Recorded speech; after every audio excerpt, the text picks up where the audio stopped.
अस्सलाम वालेकुम, मैं हूं सैबी काज़मी। आप देख रहे हैं फेसबुक और यूट्यूब। 17 जुलाई का दूसरा वीलॉग।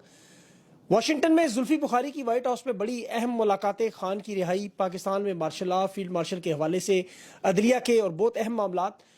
अडयाला जेल में आज मुलाकात करने वाले दूसरे सहाफ़ी को भी रोक दिया गया। बाकी मुलाकातें क्यों नहीं हुई? और इस वक्त इसहाक डार एक बड़े मिशन पर इस्लामी ममालिक के दौरे में अचानक अफगानिस्तान क्यों पहुंच गया?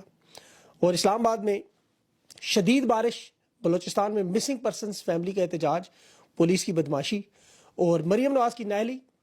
24 घंटों की बारिश में पंजाब में 103 लोग इस वक्त जाँ बहक। और बाऊ जी और पंजाब की अम्मी हैं कहाँ इस वक्त?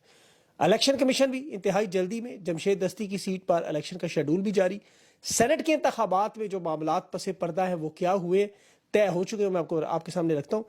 1 करोड़ 80 लाख नौजवान बेरोजगार, नई लिस्ट, सरकारी ओहदों पर जो इस वक्त तैनात लोग हैं, और बाकी तमाम खबरें भी आपके सामने रखता हूँ। सबसे पहले जो इस वक्त अहम मामला, खान के जो वजीर खारजा जुल्फी बुखारी साहब व्हाइट हाउस के अहम दौरे पर हैं। इनकी बड़ी अहम मुलाकातें और इन मुलाकातों का इतना असर कि हुकूमत को डोनाल्ड ट्रंप के पाकिस्तान के दौरे की खबर जारी करनी पड़ी, जिसे दफ्तर खारजा ने बाद में मुस्तरद किया। साफ साफ कहा हमें तो कोई पता नहीं है।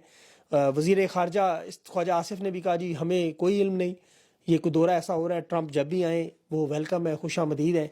मीडिया की खबर थी, मीडिया ने तरदीद की, हमें नहीं पता। फॉरेन ऑफिस, मीडिया दोनों इस पर यूटर्न क्यों ले गए? एजाज सैयद साहब ने माफ़ी मांगी, जियो न्यूज़ ने माफ़ी मांगी, बाकियों ने बस डंग टपा प्रोग्राम। लेकिन कि जो सहाफ़ी प्रोपेगेंडा करते रहे, वजह क्या? व्हाइट हाउस में पता चल गया जुल्फी बुखारी की मुलाकातें हैं, उसमें अदलिया के हवाले से, खान की रिहाई के हवाले से, इसके अलावा जो भी सहाफ़ियों के मामला है वो सारे के सारे कल के जो कमीशन की रिपोर्ट थी आज जमा करवानी थी। बहुत सारी इंफॉर्मेशन है, बहुत सारी मालूमात है, लेकिन जब तक ज़ाहिर है वो खुद जुल्फी साहब जो है वो पब्लिक के सामने ना रखें, ये मुनासिब नहीं है। लेकिन मैं इतना आपको ज़रूर बता सकता हूँ कि पाकिस्तान के तमाम मामलात व्हाइट हाउस में पहुँचाए गए हैं। अमरीकी मुदाखलत का देखें जो मामला है, इसमें इंसानी हकूक़ का जो भी कमीशन आपने देखा, उसका ट्रंप हुकूमत पर दबाव नज़र आ रहा है।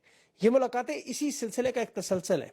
अब इस सिलसिले में अभी सजाद बरकी साहब के हवाले से कल जो खबरें थी कि वो एक मुहिम चला रहे हैं उन मुलाकातों को रोकने के लिए, जिस पर बरकी साहब ने तफसील से वो पूरा बयान दिया।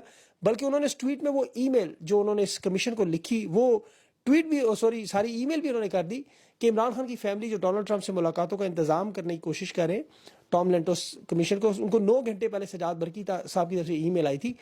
उसमें बरकी साहब ने ये सोशल मीडिया पे जो ईमेल जारी की, उसमें मुझे सिर्फ ये इस चीज़ पर बड़ी तशवीश लगी कि जहां उन्होंने जिक्र किया कि ख़ानदान की तरफ से ये वाज़ेह तौर पर कहा जा रहा है कि सलमान खान और कासिम खान के अलावा कोई दूसरा फ़र्द खान की नुमाइंदगी का इख्तियार नहीं रखता, यानी कोई दूसरा शख्स बोलने का मुजाज नहीं है।